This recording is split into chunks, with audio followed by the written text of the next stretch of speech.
Robin va vous parler du compte à rebours. Le compte à rebours, chapitre 18. L'entend Mike de guerrier. Allez, cannabis. Hurle Robin sur son destrier. Voilà quelques heures qu'ils étaient au Grand Galop en direction des voleurs d'Ivory. Ils allaient bientôt arriver à destination. Ils s'étaient seulement arrêtés quelques minutes pour que Rémi Silscud installe sa nouvelle invention. Une dynamo qui profitait du mouvement régulier des pattes du cheval pour générer de l'électricité. Celle-ci servait à alimenter des néons bleus, répartis un peu partout sur le corps du cheval. Ils avaient aussi percé un petit sapin dorant sur l'oreille de l'animal. Mais la nuit commençait à tomber. Et le temps était frais. La route qu'ils suivaient s'était transformée en sentier dans une forêt dense.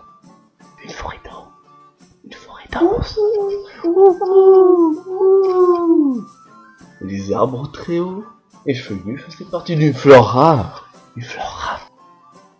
Dont on consommait la sève, appelée Le sirop de Grove. Ils savaient que pour la balise, RTL. était sur le sac. d'Ivory. Mais ils ignoraient où était leur adversaire par rapport au sac. Le sac. Ils descendirent donc de cheval et continuèrent à pied. Le campement était silencieux. Lady Barnes avait passé la nuit à travailler. Oh les gars, putain, il faut qu'on travaille et tout, ouais. Enfin, presque tous. Les Guim étaient en fait restés tout le jour assis sur une souche d'arbre à boire de la bière. Alex avait quant à lui passé toute l'après-midi à tailler un morceau de bois pour qu'il ressemble à un tube avec de l'eau dedans, avec lequel il fumerait son Ivory. En fait, il ne savait pas s'il devait appeler son invention le Big Bang ou le Easy Going. Les autres s'étaient mis à l'ouvrage et avaient réparé l'essentiel de l'Ivory dans les enveloppes, pendant que Manuscrit invoquait un grand nombre de pigeons voyageurs pour livrer toute la marchandise A, B.I, T, E, dans l'objectif de soigner les malades. Les infirmières de l'illittérature informées allaient devoir créer un dispensaire d'urgence pour soigner les aïvodépendants. La nuit était tombée. Presque tous étaient endormis. Ils avaient judicieusement positionné Boris Malix pour que ses ronflements éloignent les bêtes sauvages et les curieux. Le seul qui ne dormait pas, c'était Julius Gladius. Il faisait le tour du campement, torche à la main, et surveillait à tous les bruits d'oiseaux et de renards. Le campement était circulaire. Il y avait au centre les restes d'un feu désormais éteint. Les 10 amis avaient placé un piège à proximité des tentes. La nuit était sans lune, le ciel était couvert.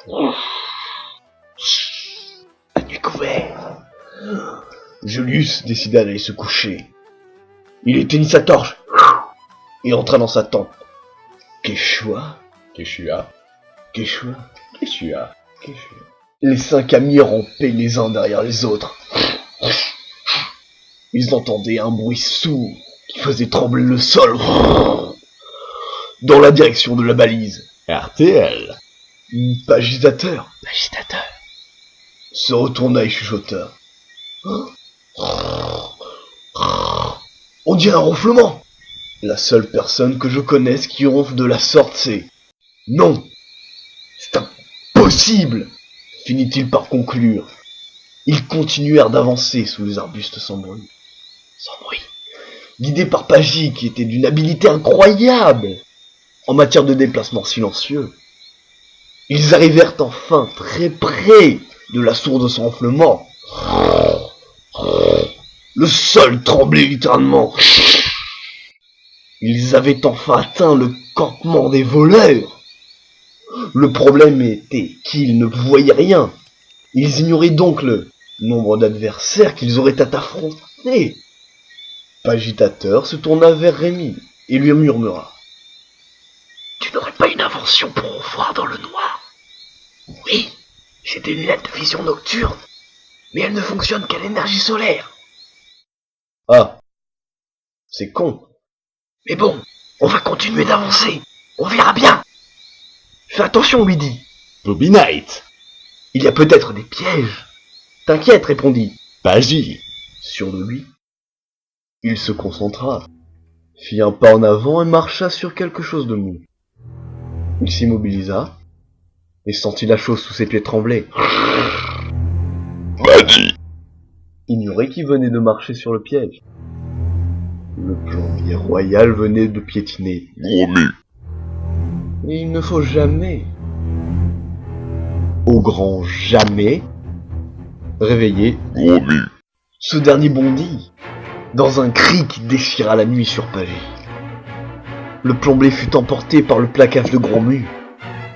Il se reprit dans sa surprise et lui pinça les tétons au vol avant d'atterrir au sol. Boris Malik s'était arrêté de ronfler et hurla.